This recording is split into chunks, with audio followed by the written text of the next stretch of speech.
Bonjour.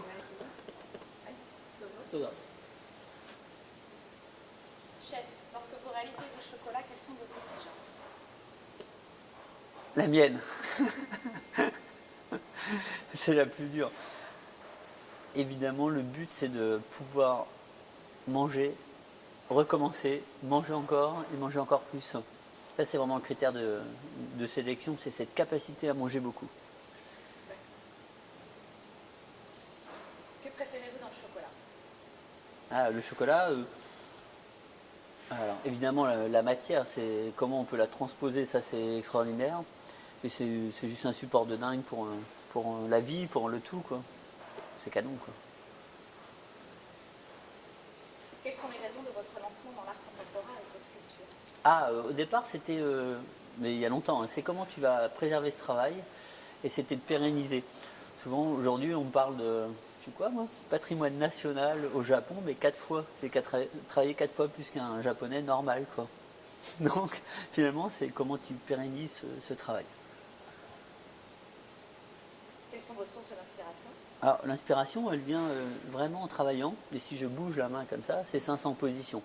Donc, si je travaille sur l'humain, là, il va y en avoir 30. Je travaille entre, on va dire, pour Ferrari, pas pour Ferrari, mais par rapport à Ferrari, un peu, quand ils sont au changement de stand. Quand ils sont au stand et quand ils, comment on appelle ça, le pit stop. Et là, c'est quand ils changent les roues sur une F1. Donc là, les œufs, voilà. Et à partir de là, finalement, chaque homme va bouger comme il veut. Donc, il n'y a pas de limite. En tant qu'artiste, quels sont les messages que vous souhaitez transmettre via vos créations? Alors, on s'aperçoit qu'évidemment, à travers les magasins, on transmet certaines informations. Aujourd'hui, on commence à sentir vraiment la reconnaissance de l'artiste par rapport à la sculpture. Et de toute façon, on ne retient que ça. C'est un truc de dingue. Alors qu'on a des millions de chocolats qui sont mangés. Et finalement, on retient l'art en premier. Et après, tu vas transmettre un peu. Et je disais, j'ai transmis beaucoup. Évidemment, tu n'as rien transmis. Puisque quand j'aurais tout dit, on ne saurait rien. C'est la misère.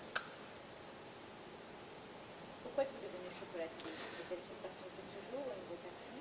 Alors, je ne suis pas devenu chocolatier par envie, hein. C'est vraiment le fruit du hasard. Je me fais virer de la pâtisserie à 18 ans, j'arrive au poste de chocolatier, et là, c'est la révélation. Je vais comprendre qu'avec cette matière, je peux tout construire.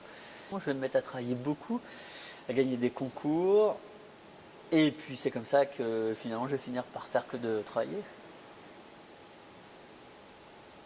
Et quel représente pour vous le chocolat en général? Aujourd'hui, le chocolat, ou quel que soit le domaine, finalement, je fais tout avec la même passion, que ce soit paysan, sculpteur ou quel que soit vraiment le sujet. Je regarderai ce couteau de la même façon. Donc, à la base, c'est surtout une philosophie. On est comme on est, on ne change rien. C'est ce que dit ma mère, il n'a pas changé. Est-ce que pourriez vous donner un message pour vos fans japonais qui attendent désespérément vos chocolats pour la Valentin? Pour le Japon, on a évidemment, Daisuke ne voulait pas pendant 10 ans qu'on aille au Japon. Puis maintenant, on sent que l'on est prêt. Donc l'objectif, c'est vraiment de faire comme à Paris, exactement le même niveau de produit. C'est ce qui est le plus beau, c'est de transmettre l'exactitude, quoi. C'est ça qui est à la fois le plus difficile, parce qu'il n'y a pas de concession. Il ne peut pas y avoir de concession sur le goût comme les autres font. Ça c'est pas possible. On n'y va que si on est capable de faire la même chose qu'à Paris. Et c'est ça que l'on veut transmettre. Le meilleur.